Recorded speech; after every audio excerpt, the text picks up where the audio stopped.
Get ready. 10 seconds. 5 seconds. Start. Sir, the Honorable Finance Minister has told us why he has thought fit to bring these finance bills in the middle of the year. The plan contemplated a tax of about rupees 400 crores, and now that the finance minister does not want to take recourse to deficit financing, naturally the tax has got to be increased, and it now comes to about rupees 1300 crores.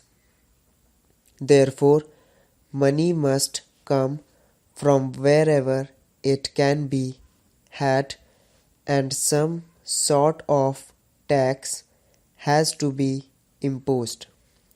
Now, the proposals have to be examined from that point of view.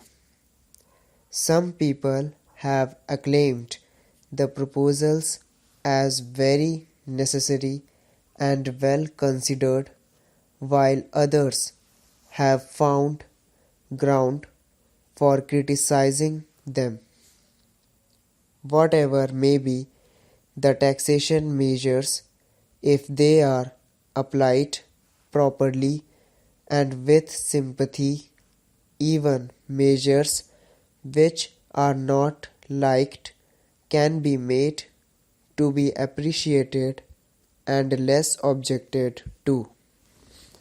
I have no doubt, as the finance minister himself said, that he will see that the measures are sympathetically administered, and if that is done, most of the objections that might be and have been put forward to the proposals would be removed. As you may remember, when the 5-year plan was discussed in this house and in the other house, some of the members felt that perhaps a very optimistic view might have been taken of the resources that may be available for carrying out the 5-year plan. Even now, people feel that the plan has got to be implemented, and a lot depends on the implementation of the plan. But the question is, have we taken note correctly of the resources that are available, and have we not overestimated and taken rather an optimistic view? But implementation of the plan will not be very much affected if instead of 5 years, a few more months are taken to implement it. What I mean to say, as if the resources are not sufficient to carry out the plan in 5 years, there is no harm in increasing the period by a few months, so that there may not be a very heavy strain on our resources, and so that things may not go wrong on account of the heavy strain that may be put thereon. Another thing that can be looked into very conveniently is whether or not a certain amount of savings can be effected. so far as the proposals in the two bills are concerned, I have one or two suggestions to make. One is as regards the capital gains tax.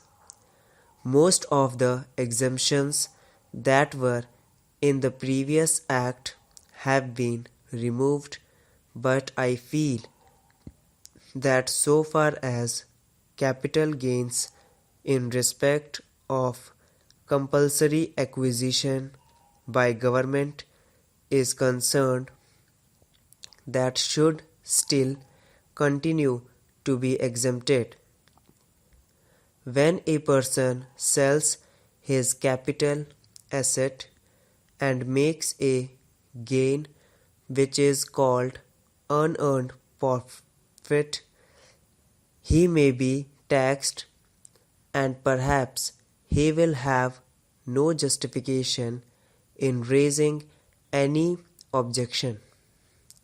But when a property is acquired which he does not want to sell, but which is acquired under compulsion at the instance of the government for the use of the government, in the case of such a compulsory acquisition, there is no real justification for making the man pay capital gains tax also, especially when he never wanted to part with his property, and in fact he objected thereto, but had to part with it because the authorities wanted him to do that. That is one small suggestion so far as capital gains tax is concerned, and I think in a case where compulsory acquisition takes place, it is for the government to consider whether or not they will think of giving relief to the unfortunate person who may have to part with his property in spite of himself.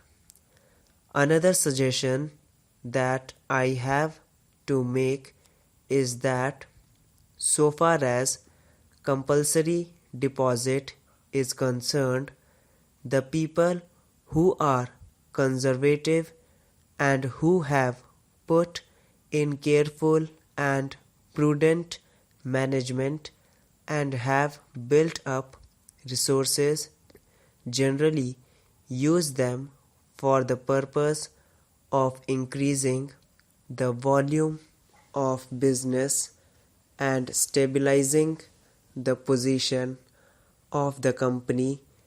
But here the position is just as if you are going to penalize those companies which have prudently managed, which have been managed in a conservative manner, and which have not frittered away their resources. Some consideration should be shown to such companies that have built up resources and have utilized them in expanding their business, so that they may not be called upon to put in these compulsory deposits. Otherwise, wasteful expenditure will be encouraged, and the management which have not been taking proper care for conserving their resources will get a premium.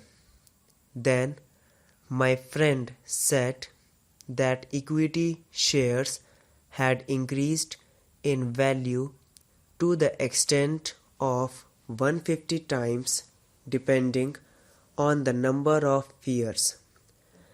Here, the dividend that is going to be taxed is on the basis of the paid up capital, which does not take into account the reserves built up over a number of years.